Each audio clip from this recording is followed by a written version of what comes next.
Birashoboka ko wafata akanya gato ko gutekereza kuri iki kintu. Ninde wahisemo ko urupapuro ruto rwanditseho imibare rushobora kugura inzu, imodoka cyangwa ubutaka? Ninde wahaye amafaranga agaciro kangana gutya ku buryo abantu benshi bamara ubuzima bwabo bwose bayashaka? Ikindi kibazo gitangaje ni iki: ese amafaranga arakora koko, cyangwa ni icyizere gusa abantu bemeranyijweho? Muri iyi video tugiye kureba ibintu 10 bitangaje ku mafaranga abantu benshi batazi, ariko icya karindwi kiratangaje cyane ku buryo gishobora guhindura uburyo ubona amafaranga. N'ubwa mbere ugeze aha, ni ku Kuri Gukiza TV, kanda ku nzogera ujye ubona amamenyesha y'ibiganiro. Ndi Handintwari Charles, bahaye ikaze. Amafaranga ni kimwe mu bintu byahinduye amateka y'abantu ku isi. Uyu munsi isi ikoresha amafaranga mu buryo butandukanye. Hari inoti, ibiceri, amafaranga yo kuri banki ndetse n'ayo kuri murandasi azwi nka cryptocurrency. Ariko mu by'ukuri amafaranga ntigeze abaho kuva kera nk'uko tuyabona uyu munsi.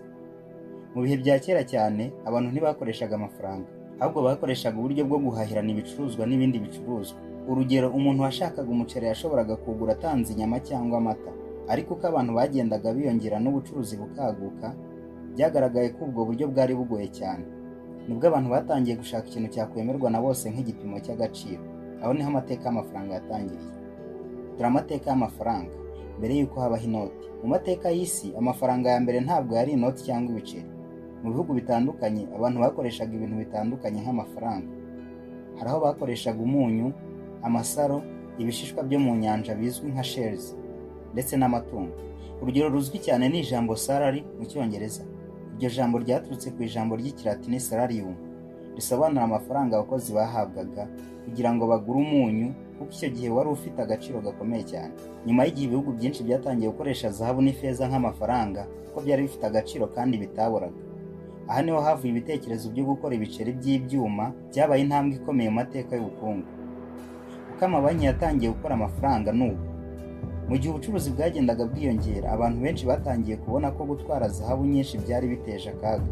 Nibwo abantu batangiye kubitsa zahabu mu mabanki, maze banki igatanga urupapuro rwerekana ko ufite zahabu runaka. Izo mpapuro nizo zaje guhinduka inote za mbere mu mateka. Icyo gihe urwo rupapuro rwashoboraga gusubizwa banki, umuntu agahabwa zahabu yari yarabikije. Ariko uko ubukungu bwagendaga bwiyongera, ibihugu byinshi byaje kugeraho inote zitagihuzwa n'ingano ya zahabu ibitse. Ibi byahaye amabanki n'ibihugu ubushobozi bwo gucapa amafaranga mashya igihe bibaye ngombwa. Kuri gutangaje, amafaranga ni icyizere. Ikintu gitangaje abantu benshi batazi ni iki: amafaranga menshi ku isi ntabaho nk'inoti cyangwa ibiceri, ahubwo ni imibare iri muri sisiteme za banki. Abahanga mu bukungu bavuga ko amafaranga ari icyizere abantu bemeranyijweho. Iyo umuntu yakiriye inoti cyangwa amafaranga kuri banki, aba yemera ko ayo mafaranga azemerwa n'abandi mu bucuruzi. Iyo icyizere gihari, amafaranga agira agaciro. Ariko iyo icyizere kigabanutse, n'amafaranga ashobora gutakaza agaciro vuba cyane. Niyo mpamvu ubukungu bw'ibihugu bushingira cyane ku kwizerana hagati y'abantu, amabanki n'ibihugu. Dore zimwe mu mpamvu abantu benshi baharanira amafaranga. Nubwo amafaranga ari igikoresho cy'ubucuruzi gusa, mu buzima bwa buri munsi abantu benshi bayaha agaciro gakomeye cyane. Hari abantu bakora cyane bashaka amafaranga, hari abashora imari bashaka kuyongera, hari n'abemera gukora ibintu byose kugira ngo bayabone. Amafaranga ashobora gufasha umuntu kubona ibiribwa, aho kuba, uburezi n'ubuvuzi, kimwe n'ibindi byose bitandukanye umuntu atarondora, nk'uko namwe mubizi. Ariko amateka y'isi agaragaza ko amafaranga ashobora no guteza ibibazo. Yagiye ateza ruswa, ubujura n'intambara hagati y'abantu n'ibihugu. Niyo mpamvu ikibazo gikomeye kitari amafaranga ubwayo, ahubwo ari uko abantu bayakoresha n'uko bayaha umwanya mu buzima bwabo. Iyo umuntu yitegereje neza amateka n'imikorere y'amafaranga, asanga hari ibintu byinshi bitangaje abantu benshi batazi.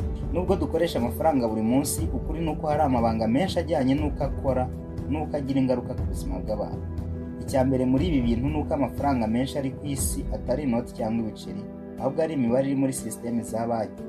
Iyo abantu bavuga amafaranga ari mu bukungu bw'igihugu cyangwa ku isi, akenshi baba bavuga imibare iri kuri za konti za banki cyangwa muri sisiteme za mudasobwa. Ibi bisobanura ko amafaranga ari igitekerezo abantu bemeranyijweho, kurusha uko ari ibintu bifatika umuntu ashobora gufata mu ntoki.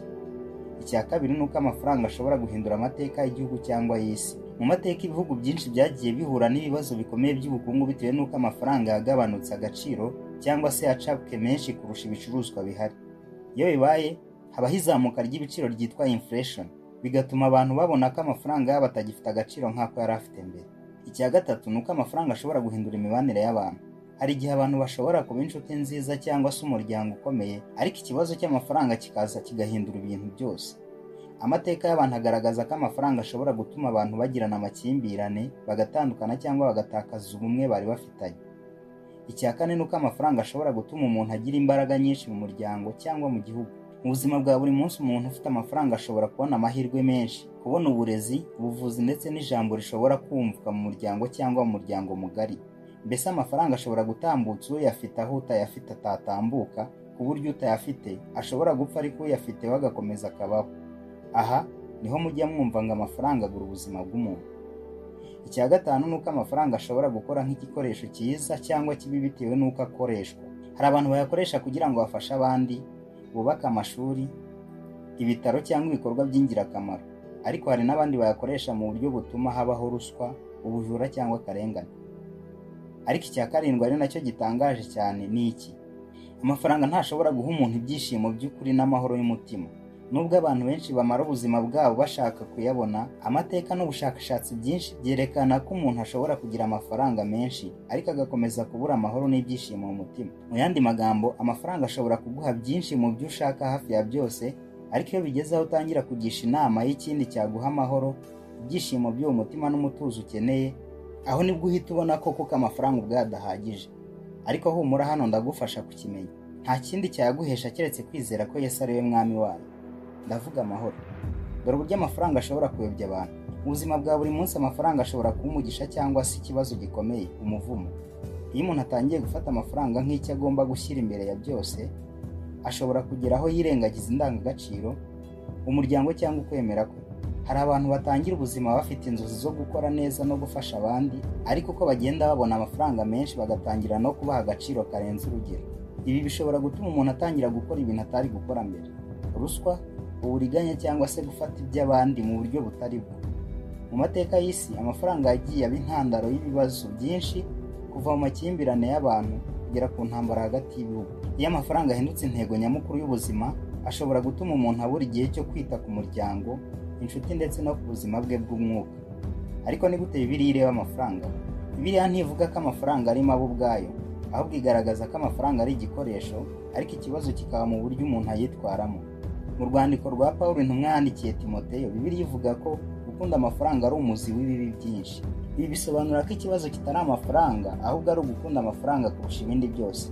Aha niho tubona bamwe muri Bibiliya igaragaza nk'akabarore, ariyo mpamvu tugirwa inama yo kudakunda amafaranga nk'uko Pawulo abivuga.